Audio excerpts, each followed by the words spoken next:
பாரு நான் பார்த்துட்ருக்கியா? ஏங்க உங்கள் பர்ஸ்லேருந்து ஒரு 1000 ருபீஸ் மட்டும் எடுத்துக்கிட்டுமா?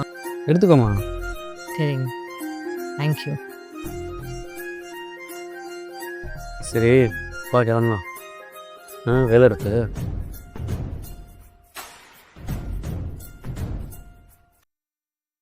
மச்சி, அவனை கேட்கவா? சொல்கிறா, கேட்டால் தப்பாக நினச்சிக்க மாட்டேல்ல.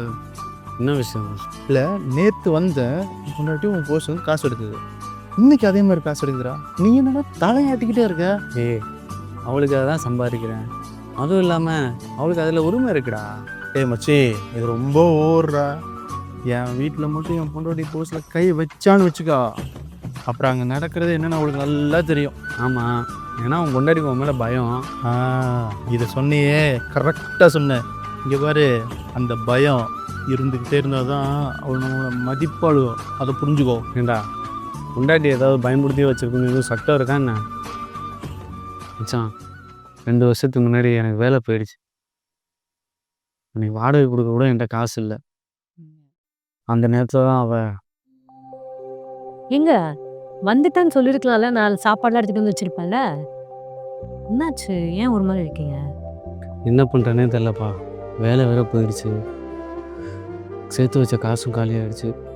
கரண்ட் பில் கட்டவே அவ்வளோ கஷ்டப்பட்டேன். ரேஷன் வாங்க கூட காசு இல்லை. சரி விடுங்க, இவ்வளோ தானே பிரச்சனை.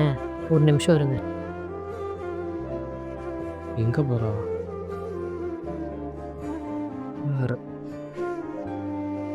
இங்கே பாருங்க, என் கையில் இப்போ கேஷாக 5000 இருக்குது. ஓகேவா? என் அக்கௌண்ட்டில் ஒரு 10,000 ரூபாய் இருக்கும். இதை வச்சு மேனேஜ் பண்ணிக்கலாம். நம்ம 2 பேர் தானே. இந்தாங்க, நீங்கள் எதுவும் ஃபீல் பண்ணாதீங்க. உன்கிட்ட ஏது இவ்வளோ காசு? அது நீங்கள் அப்பப்போ ஷாப்பிங் போடுறதுக்காக காசு கொடுப்பீங்களா, அதில் சேர்த்து வச்ச காசு தான். நீ சேர்த்து வச்சது இது உன்னோடது. இதில் என்னங்க உன் பணம் என் பணம்? நம்மளோட பணங்க. சீக்கிரமே ஒரு வேலை கிடச்சிட்டா எல்லாமே சரியாயிடும். ஒன்றும் கவலைப்படாதீங்க. ஒரு வேலை சரியாகலன்னா இங்கே பாருங்கள், எது நடந்தாலும் நான் எப்போவுமே உங்கள் கூட தான் இருப்பேன். சரியா? என்றைக்கும் விட்டு போக மாட்டேன். நான் பார்த்துக்கலாம். நம்ம கஷ்டத்தில் பங்கு போகிற மனைவிலாம் கிடைக்கிறது கொடுத்து வச்சுருக்கணும்டா. அந்த மாதிரி மனைவி கிடைச்சா அவங்க மதிக்கவும் செய்யணும், பாசமாகவும் பார்த்துக்கணும். அப்போ நீ அதை கொடுத்து வச்சுவோம் தான்டா.